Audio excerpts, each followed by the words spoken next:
चुनाव के नतीजों के बाद से आरजेडी नेता तेजस्वी यादव सूबे की नीतीश सरकार पर लगातार हमलावर हैं। एक के बाद एक नीतीश के मंत्री को वो अपने निशाने पर ले रहे हैं। शिक्षा मंत्री मेवालाल चौधरी के इस्तीफे के बाद से राज्यपाल फागू चौहान ने भवन निर्माण मंत्री अशोक चौधरी को शिक्षा विभाग का अतिरिक्त जिम्मा सौंपा है। ऐसे में विपक्ष ने मेवालाल चौधरी के बाद अब अशोक चौधरी को लेकर सूबे के मुखिया नीतीश कुमार को घेरना शुरू कर दिया है। इसी क्रम में आरजेडी ने ट्वीट कर सीएम नीतीश पर तंज कसा है। दरअसल आरजेडी ने अपने आधिकारिक ट्विटर अकाउंट से ट्वीट कर लिखा, एक भ्रष्ट चौधरी को हटाकर उससे भी बड़े भ्रष्ट चौधरी को शिक्षा विभाग की चौधरहट सौंप कर नीतीश कुमार सुनियोजित भ्रष्टाचार के चौधरी का तमगा अपने सर सजाए रखना चाहते हैं। शिक्षा विभाग का नया चौधरी भी सीबीआई जांच की आंच झेल रहा है। नीतीश बाबू का चौधरी प्रेम भी बड़ा परतदार है।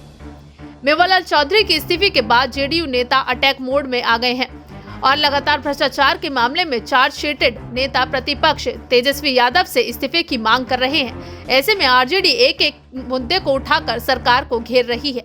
विपक्ष ने पहले शिक्षा मंत्री मेवालाल चौधरी को लेकर बवाल किया। उप मुख्यमंत्री तारकिशोर प्रसाद को लेकर विवाद जारी है। अब इस फेरिस्त में सूबे के भवन निर्माण मंत्री अशोक चौधरी का नाम भी जुड़ गया है।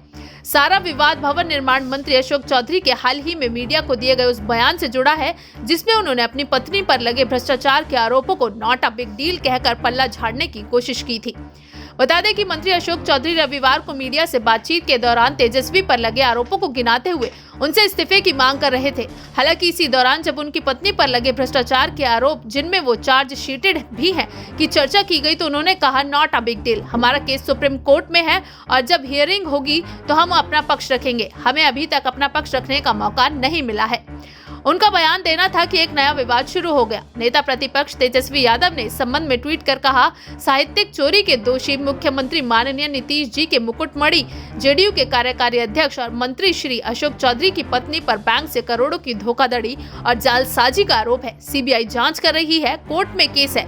इनकी निष्कपटता देखिए, कहते हैं बीवी का भ्रष्टाचार नॉट अ बिग डील। बहरहाल सरकार गठन के बाद से ही अलग अलग मुद्दों पर विवाद जारी है। वहीं आज 17वीं विधानसभा के शीतकालीन सत्र की शुरुआत भी हो गई है। ऐसे में विपक्ष भ्रष्टाचार को मुद्दा बनाकर नीतीश सरकार को घेरने की तैयारी कर रहा है। अब ये देखना दिलचस्प होगा कि विपक्षी पार्टी के नेता अपनी इस रणनीति में कितना कामयाब होते हैं। Bureau report SPN9 news.